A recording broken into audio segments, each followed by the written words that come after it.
राधे राधे। जय माता दी। कार्तिक माह कृष्ण पक्ष में मनाई जाने वाली एकादशी रमा एकादशी है। हिंदू धर्म में रमा एकादशी का बहुत अधिक महत्व है। हिंदू मान्यताओं के अनुसार इस माह में पड़ने वाली रमा एकादशी के दिन महालक्ष्मी के रमा स्वरूप के साथ साथ भगवान विष्णु के पूर्णावतार केशव स्वरूप की पूजा की जाती है। यह चातुर्मास की अंतिम एकादशी होती है। प्राचीन वेदों में इसका उल्लेख सबसे शुभ और महत्वपूर्ण एकादशी के रूप में किया गया है। इस साल रमा एकादशी सोमवार 28 अक्टूबर को मनाई जाएगी। इसे कार्तिक कृष्ण एकादशी या रंभा एकादशी जैसे अन्य नामों से भी जाना जाता है। यह भारत के सबसे लोकप्रिय त्योहार दिवाली से ठीक 4 दिन पहले आता है। इस बार यह एकादशी सोमवार को पड़ रही है। इस एकादशी का व्रत करने वाले भक्त के जीवन में सुख समृद्धि आती है और वह अपने सभी पापों से वंचित हो जाता है। आइए जानते हैं रमा एकादशी तिथि व मुहूर्त। 27 अक्टूबर 2024 को प्रातः 5:23 से एकादशी तिथि प्रारंभ हो रही है तथा 28 अक्टूबर 2024 को सुबह 7:50 पर एकादशी तिथि समाप्त हो रही है। पंचांग के अनुसार एकादशी 28 अक्टूबर को मनाई जाएगी। रमा एकादशी व्रत की कथा।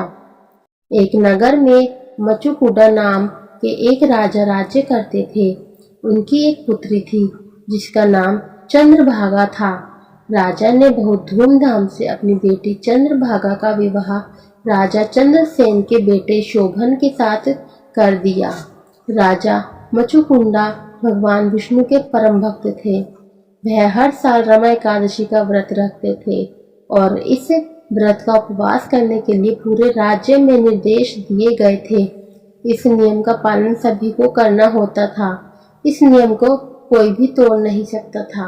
उनकी पुत्री भी इस रमा एकादशी का व्रत पूरे विधि विधान से करती थी, लेकिन राजकुमार शोभन इन सभी बात से अनजान थे और उनकी एक कमजोरी भी थी कि वह ज्यादा देर तक भूखे नहीं रह सकते थे।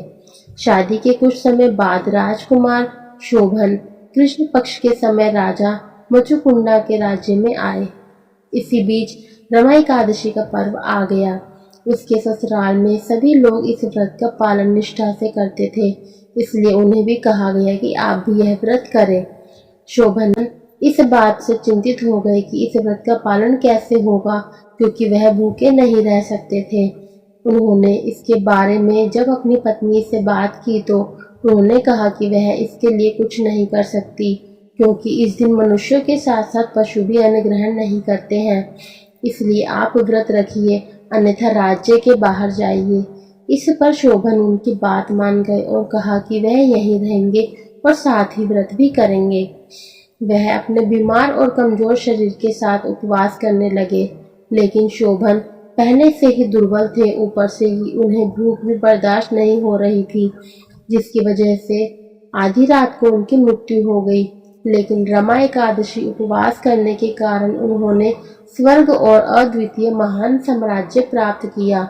क्योंकि उनसे यह उपवास जबरदस्ती करवाया जा रहा था, इसलिए प्राप्त साम्राज्य अदृश्य हो गया था। एक समय एक ब्राह्मण मचुकुंडा साम्राज्य से बाहर निकले और उसके राज्य को देखा। इन सब चीजों को देखकर वह आश्चर्यचकित हो गए। राजकुमार शोभन ने उनको पूरा वृत्तांत सुनाया और कहा कि वह उनकी पत्नी को भी यह सब बता दे। ब्राह्मण वापस लौटकर राजकुमार की पत्नी चंद्रभागा को सब कुछ बता दिया।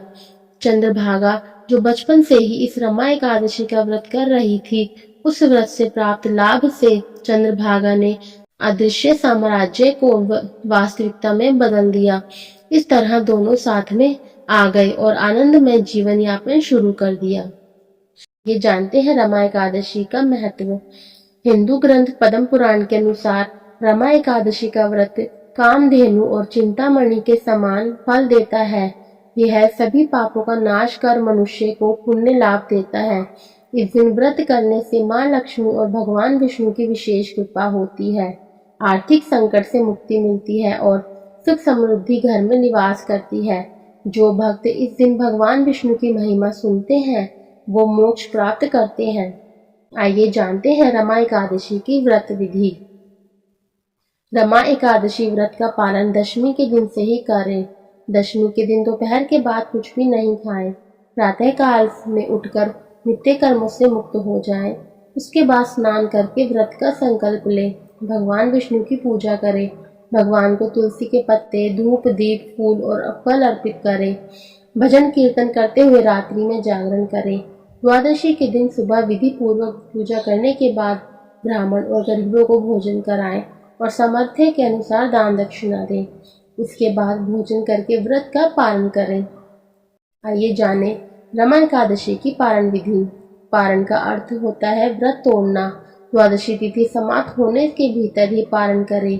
द्वादशी में पारण न करना अपराध के समान है। व्रत तोड़ने से पहले हरिवासरा के खत्म होने का इंतजार करें। हरिवासरा के दौरान पारण नहीं करना चाहिए। मध्याह्न के दौरान व्रत तोड़ने से बचें। व्रत तोड़ने का समय प्रातःकाल है। किसी कारणवश प्रातःकाल के दौरान व्रत नहीं तोड़ पाते हैं तो मध्याह्न के बाद व्रत खत्म करें।